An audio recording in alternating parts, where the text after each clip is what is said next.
Welcome to the real story with special guest host, the greatest Tanya Memme. Now let's get the story. And here we are, the very first episode of the real story. Woo! That's awesome. We did it. Professional. We did it. We Awesome. did it. So this show it's your new show. It's your first episode. I can't believe that you're having me guest host this. What an honor it I is for can't me. either. Right? Thank you 'Cause so much for being here. Nathaniel, you're normally the host. I am. You are. And I'm glad you're here. Thank you so much for doing this. We renamed the show. We're continuing with what we're doing with a whole new show. And I thought we would break all the rules and have me not even host anymore, just Not to even see what host. it's like. And our great friend Tanya agreed to do it. I couldn't be more excited. This is amazing. Thanks for being here. Oh no, thanks for letting me do this. And then we have your two sidekicks here. We have Zazz and Josh, right? And Hey, Zazz, guys. Yep. Zazz is known for your beard, and also you were in the Guinness Book of World Records. For literally like not even a year. It was the greatest achievement to only happen over like a cup of coffee and it was gone. It was great. Well, what was it about? It was achievement about coffee or your beard? No, I wish it was both because it would have been a lot more to talk about. But essentially, I have a really good friend. She woke me up one day. She was like, "Hey, do you want to jump out of a plane?" I was like, "Hard pass." And then she was like, "It's to help, children that are sick." And I was like, "Okay." Now you have to do it. You can't say no. You have to do it. And then as we're getting there, I'm trying to be like really cool, And long story short was she goes, "Oh, by the way, after all the things of jumping out of a plane and doing this for children, they're gonna try to set a Guinness Book World Record, and everybody's coming from around the world, and you have to do it now. Like you cannot back out because the bar is set." And we did it. It was us and 400 other people. Just kept loading up this plane, going up, jumping, going up, and jumping. And real quick side note is that was the first time I've ever jumped out of a plane. But what I had learned is when you're jumping out and it's raining lightly at the same time, rain is curved on the bottom, but pointy at the top. So you're flying into a bunch of tiny little daggers. It could have been more enjoyable. I'll show you photos of my face sometime, but it was, there was not glee, but we did it. We got in the Guinness Book of World Records and And what was it for, though? It was for jumping out. Yeah, exactly. Most jumps in one day. It was just most jumps in one day in a open airfield in Texas. Yeah. All right. Very cool. Yeah. Okay. Yeah. So You're making Josh, raindrops sound very cartoony in this. Like, are you sure that that's exactly how they're shaped? Is that little like? I asked other people, like the pros. I'm like, what was that? That was not enjoyment. That was not fun. That I was expecting this moment where like, oh, adrenaline, and it was none of that. It was the polar opposite. It was like being punched in the face with 1,000 tiny little hands, and they're like, yeah, raindrops are pointy at the end. Now think of that going into it, and so it was just get a running start, run into a bag of toothpicks. You might come close to that feeling. so then the moral of the story is don't go jump out of an airplane when it's raining at all. Just don't. I mean, unless it's for the kids, then absolutely do it, guys. For the kids. Of course you're going to do it. For the kids. So Josh, you did some stand-up comedy in your past, huh? So let's talk about that. Well, there's not much to talk about. It didn't last very long, and I probably shouldn't have done it, but I did it. What made you do it?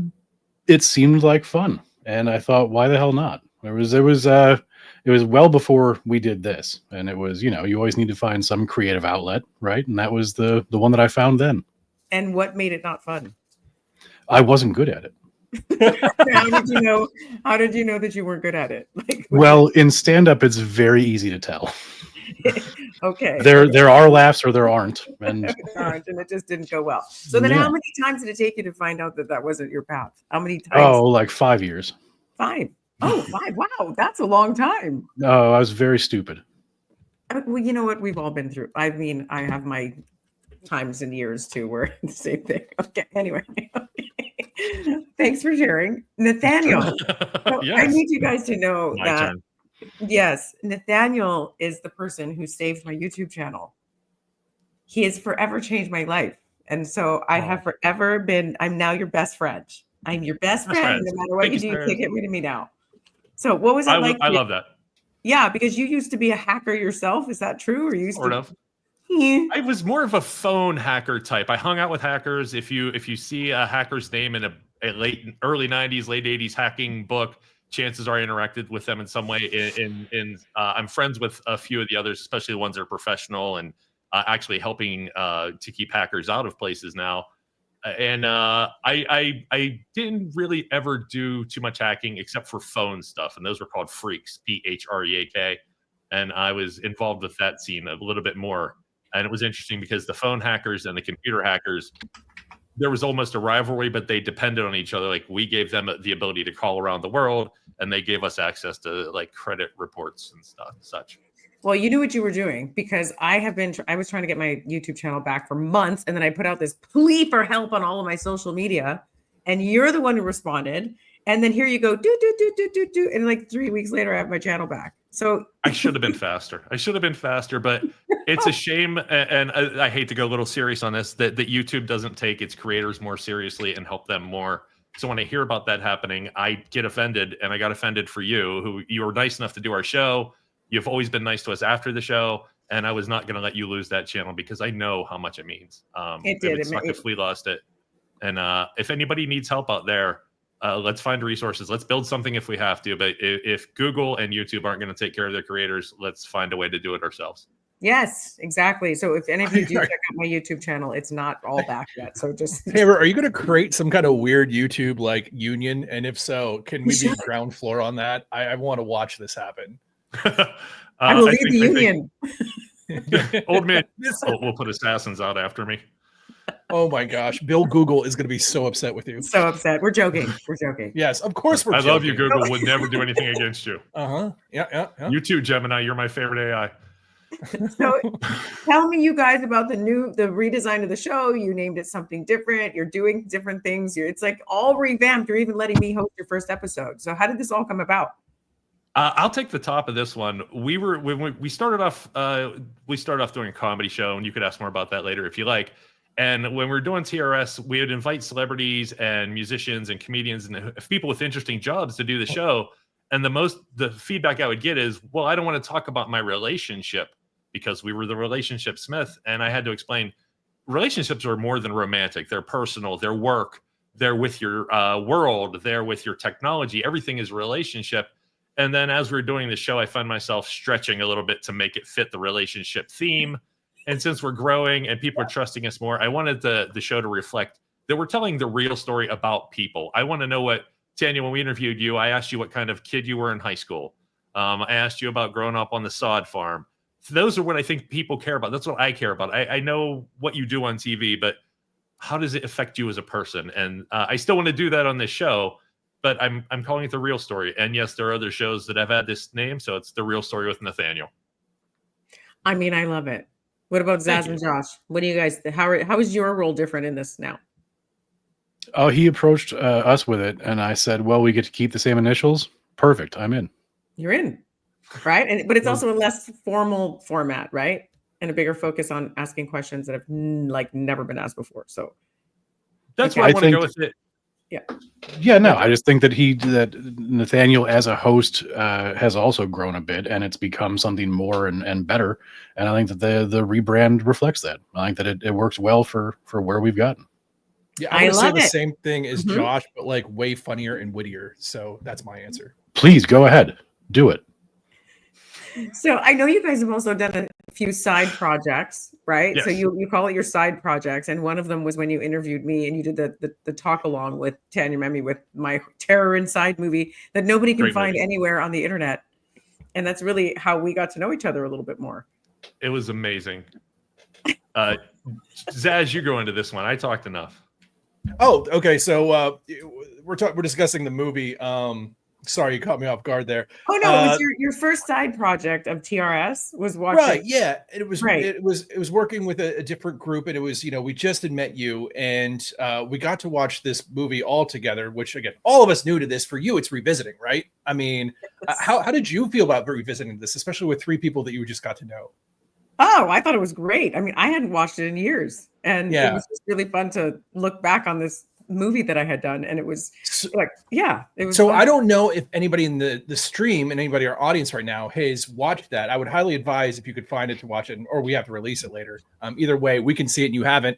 But the point being is, one of the greatest moments was one of your or several of your old cast members were actually in the audience chatting along with us. Am I correct? Like, Yeah.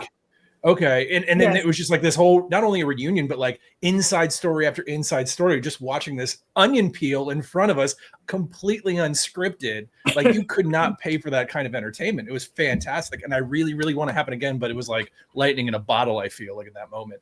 Yeah, it was really. we went from came in. we went from a comment in chat to actually having him on camera with us while doing the watch along. Like, just that was you guys making technology do what it has to do, and we got it to work, and that was great. The whole thing. And it was like to the point where even like afterwards, and this is probably a little too much of how the sausage is made in the background. We were discussing slightly in jest. We did track down some people were like, it'd be great is if we started a GoFundMe so the director could. There's a whole story there, but I'm not going to waste anyone's time. But it ends with there's a whole trilogy plan that didn't get made. I want to see that trilogy. I'm selfish. Let's get like a GoFundMe going and find out if we can approach the people involved to get something like that going. And clearly in jest, but at the same time, not in jest at all. So yeah. And in the end of all of that, I mean, the important part was that it was fun. Like, and that's really what has driven us to get to this project in the end anyways, was we just keep doing fun stuff. And that was in particular a whole lot of fun. It's just, you guys, that was a really good time. It was fun. It was a blast. We seriously, if we could do that every weekend, I mean, let's just do that.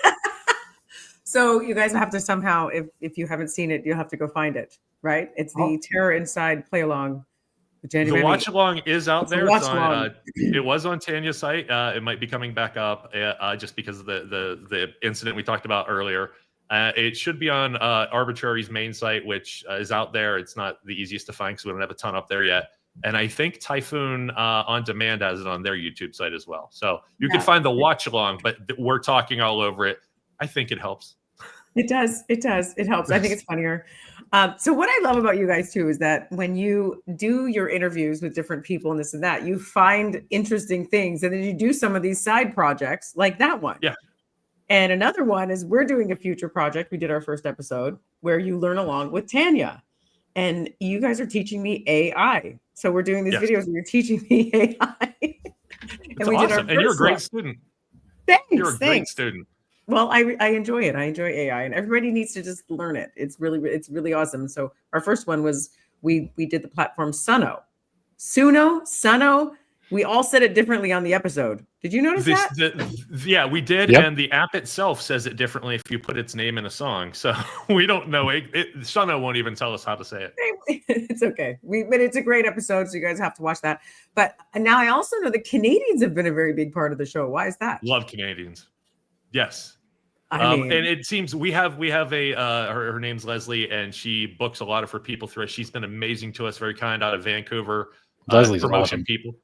Promotion People is her company. Okay. And she works with mostly Canadians because, contracts and all that stuff. And so that's happened. But it seems like every time I reach out to somebody that I'm interested in, turns out they're Canadian.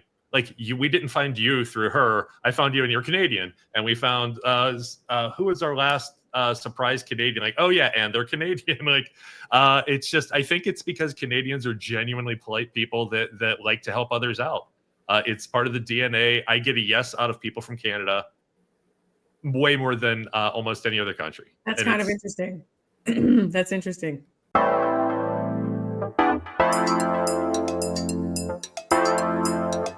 Have a great one. Thank you, everybody. Have a wonderful night. Be safe out there. Treat each other well.